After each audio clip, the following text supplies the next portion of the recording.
Hi guys, it's Andrew here from Eastonmade Wood Splitter Sleigh, and welcome back to the Eastonmade channel. I'm out here in the wood yard. I'm going to talk about something that we have done for quite a few years that works incredibly well for us, and it's the aluminum catch pan on these machines.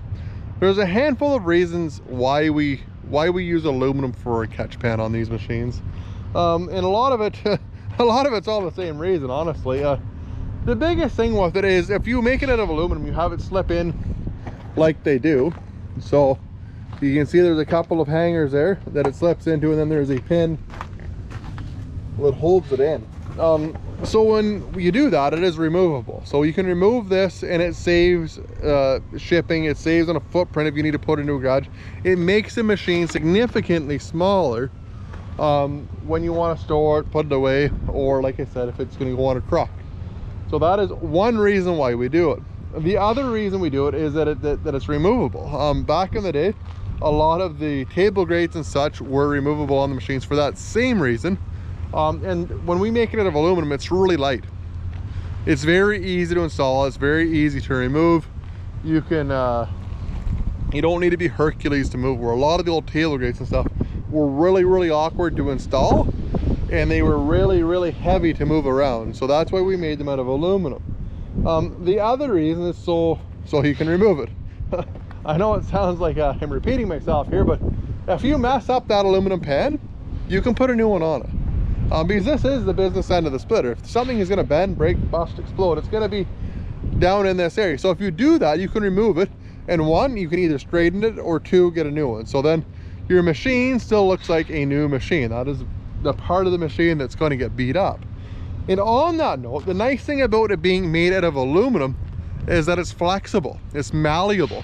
If you have something get jammed in here and that bends down, more often than not, these will spring back into place. So it's really nice in that respect. So you don't have a machine that looks like it's really beat up down the road. It's going to be a really nice setup. And the other reason we've done it like this too is because it's solid.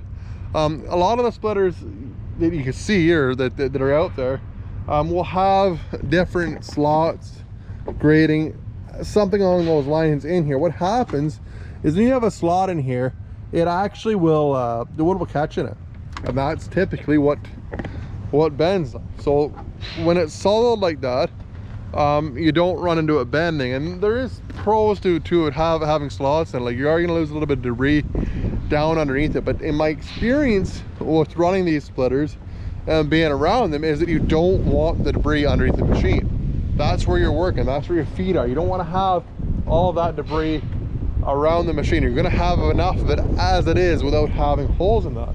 And then there are some machines that we don't do an aluminum catch pan on.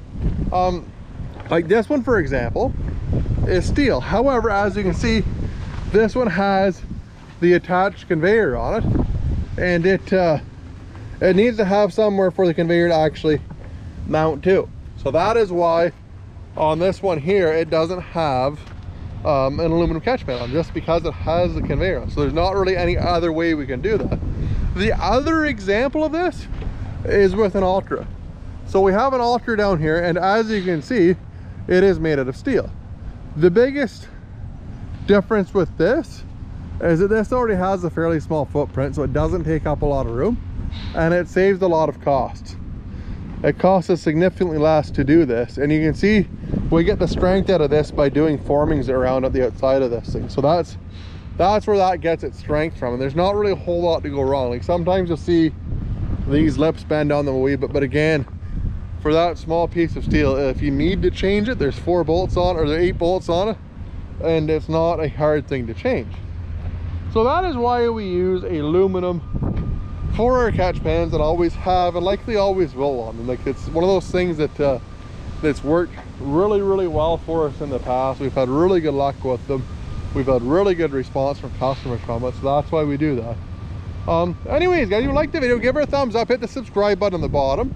Eastonmade will be in Bangor, Maine this coming weekend. I don't know what the weekend is, May 20th, 21st maybe, but this coming weekend Eastonmade will be at the Northeastern Forest Products Expo in Bangor, Maine. For myself, I won't be there. I wish I could make it, There was a bit of a family emergency. Well, no, I guess it wasn't an emergency, but Stacy had, my wife Stacy had an open heart surgery there about 2 weeks ago. She had a couple things fixed in her heart, and she's doing incredibly well.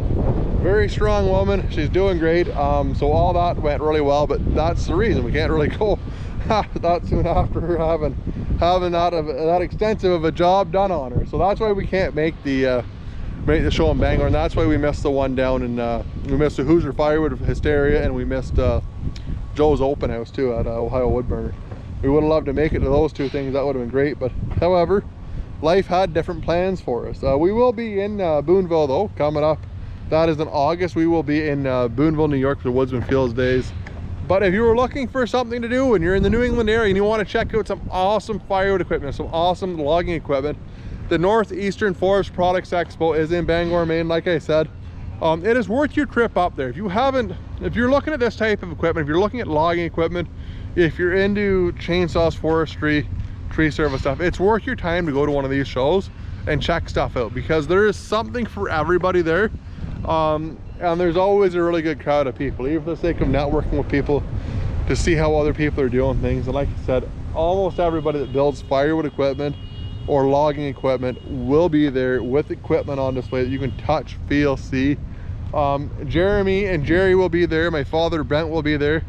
I think that is a crowd that is going there. I'm not quite sure who else is going. If you have a YouTube channel and you're going to go to Bangor, drop a comment down below so people can know if you're going to be there or not to meet you. Anyways guys, like I said, like the video, give it a thumbs up, hit the subscribe button down on the bottom. I really appreciate your support, and I really hope to see you on the next one. Take care guys.